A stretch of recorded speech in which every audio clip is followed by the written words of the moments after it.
I look up to Bud a lot. Honestly, he one of the realest dudes that I done met. He's still a normal person in his head. Like, he don't believe that he's above everyone else. And that's how I feel about myself. You seen me around a lot. Oh, no. Don't act like you ain't seen me around them days. He said Bud, come on. Terence talking, I try not to talk back. I try to just listen. And straight, boom, straight shot. Like right here, boom, there you go. But you gotta make sure you step.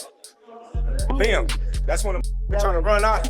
When they're trying to run, there you go. Even if I don't feel the same way that he's feeling at the moment, it don't matter. I still want to hear him out and try to understand what he's saying. If you hear, what do you think he can throw? The hook, because you out the way of the right hand.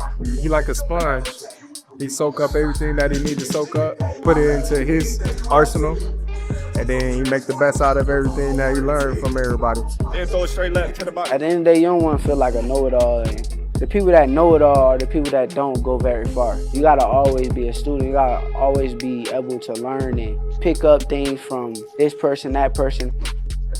Shakur Stevenson isn't treating this camp like just another title defense. He's sharpening blades in elite company, and that tells you everything about how seriously he's taking Teofimo Lopez. He's a work of art. Sky is the limit with Shakur. He got the boxing skills and the ability to, do whatever he wants in the ring.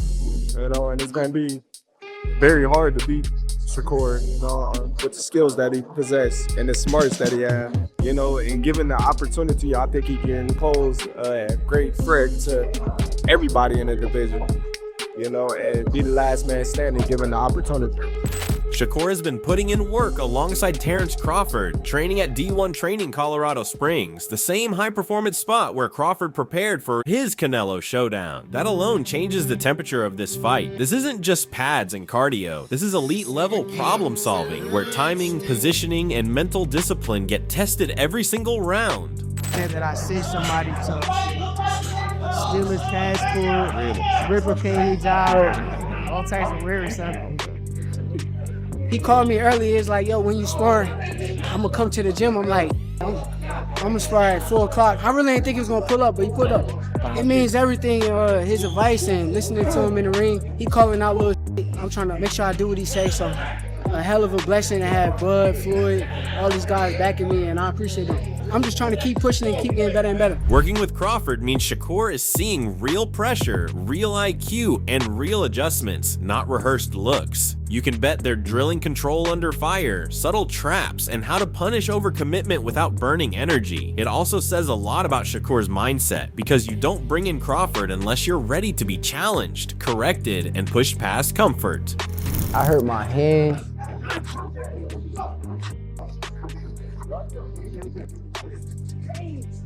I was hurting it all throughout the camp. I was feeling good. I felt it just now. But I was trying to ignore the pain and keep it going, but it just got worse to the point where I couldn't really take it no more. I kind of felt it after my last fight. I'm like, man, just ignore it, because you're going to have to keep ignoring it every time you fight. You don't realize it until it gets like to the point where you just can't take it no more. That video, even that video that got out of me like hitting somebody with a body shot, I fell. I've been hitting it constantly over and over and over. I felt the pain badly that last time to where it's like I couldn't take it no more. Training in that environment, surrounded by championship standards and zero nonsense, is about more than skill. It's about sharpening composure against a fighter like Teofimo Lopez, who thrives on chaos and explosive moments. Shakur clearly wants his instincts tuned to calm precision under pressure.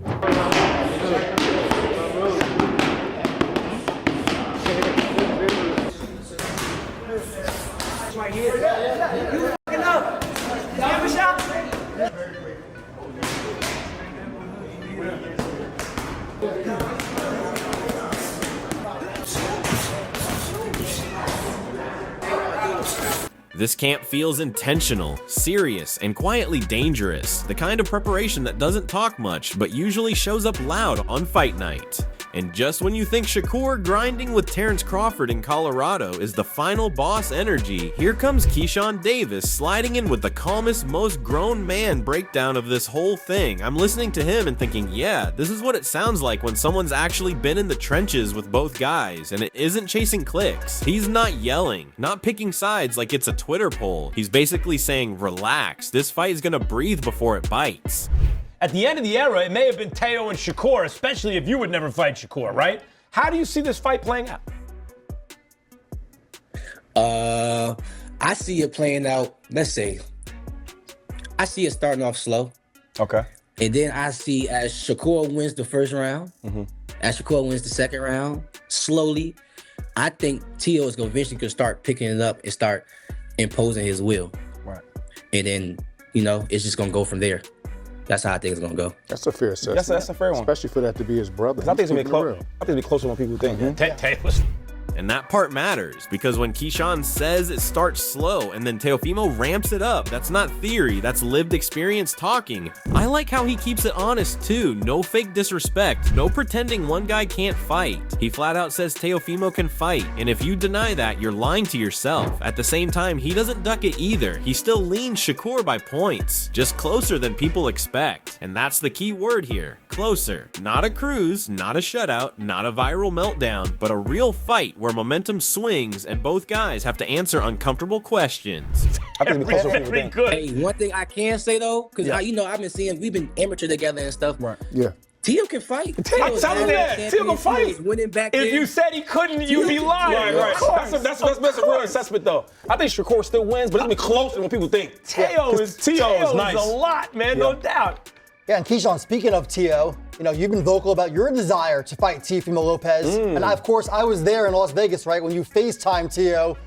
Now Teo's fighting Shakur Stevenson. But do we see Keyshawn and Teo at some point? How was Teo acting when I FaceTimed him? Since you brought it up, how was he acting? You tell me. You tell the people. Why do I gotta tell you? What you asked me again? Because I want to answer that. What'd you say? Do we see you and Teo fight in the future? Depending on what Shakur do with him. Hey, losing to Shakur though, that can't be a...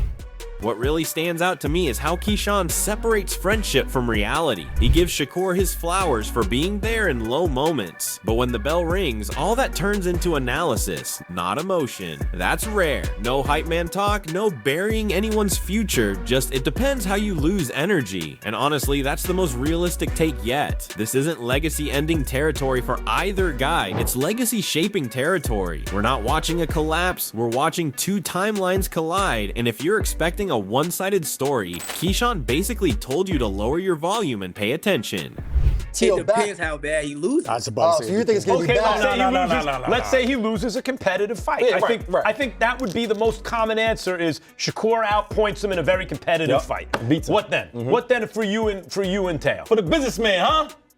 All right, cool. Since you worded it like that, I don't, because I won't go say that shit. I don't know, honestly. I don't know what the future holds. I just know what I want to do, and I want to go to 147 and become a champion. Because I just feel like them guys just can't beat me from 140 to 147. And I just feel like, I'm a surprise the boxing world. I'm small. I just moved to 140, and I'm gonna be fighting guys naturally bigger than me, and I'm gonna be stopping them. knocking them out. I remember. And that's gonna be very entertaining. Yeah. And right after Keyshawn gave us that calm, lived-in fighter perspective, the conversation naturally levels up when Teddy Atlas steps in. Because when Teddy talks, it's not noise, it's philosophy mixed with scars. I'm listening to him and thinking, yeah, this is the grown-up table of the discussion. No hype chasing, no viral soundbite hunting, just respect for two guys daring to dance when most would change partners. I love how Teddy shuts down the lazy narrative immediately. You don't get to accuse Teofimo Lopez or Shakur Stevenson of ducking anyone anymore, because this fight kills that argument on contact. I want to piggyback a little bit off of what you just said. I want to start by just giving them credit. A lot of these guys avoid certain fights. They're not avoiding them right now. You got to give them credit. A lot of people took shots at Shakur, and Teofimo at certain spots. He's avoiding this guy. He's avoiding that guy. You can't take those shots at these two guys. definitely can't now. They are stepping up and they are taking fights that a lot of people are probably surprised they took. Now, a lot of people will say style-wise, Teddy, style-wise, is this going to be a great fight? I don't know if it will. I mean, style-wise, I could see you having a little reservations. Two skillful fighters, two talented fighters, two fighters that are at a high skill level that will compete in the sweet science. The honesty about style is refreshing. This might not be fireworks every second, but it will be real boxing. Adjustments, space control, and timing. Teddy highlights Shakur's willingness to step inside, and that matters against Teofimo because you can't just live on the outside and expect peace. At the same time, Teo's power is the variable that changes conversations mid-round. Athleticism versus explosiveness, talent versus talent. This is the kind of matchup where one tiny decision can flip around, and for people who actually love the sport, that's exactly the point. Teofimo showed you that he can fight inside, he can fight outside. He would have the advantage of power in this fight. You know one thing that I love about this fight, Bud? Shakur's very athletic, very talented. So is Teofimo. He's more explosive with power, but Teofimo is very athletic. He is very talented. You got two athletic guys, two talented guys. Again, Teofimo I would favor with the power. This is going to be interesting. I'll tell you, it's a lot to like about these two athletic, talented fighters. And right after Teddy Atlas gives you that professor with a blackboard breakdown, the vibe shifts when Timothy Bradley Jr.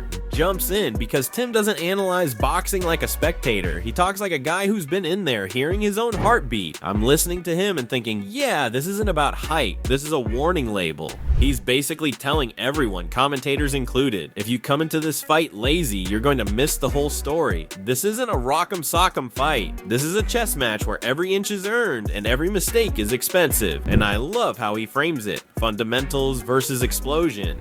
On one side, you've got Shakur Stevenson, who treats defense like a locked door and only opens it when it benefits him. On the other side, you've got Teofimo Lopez, a guy who doesn't need many invitations to turn a calm around into a problem. Bradley's message is clear. If you don't understand nuance, timing, and setups, you're going to call this fight boring and expose yourself in the process. This is boxing for people who actually watch boxing. Oh, that go for everybody that's gonna be calling this fight because there's every offense that or every type of any offense that's gonna be landed, it's gonna have to be earned or set up. Both these guys are intelligent, right? Teofimo Lopez, explosive as hell. He's smart as well.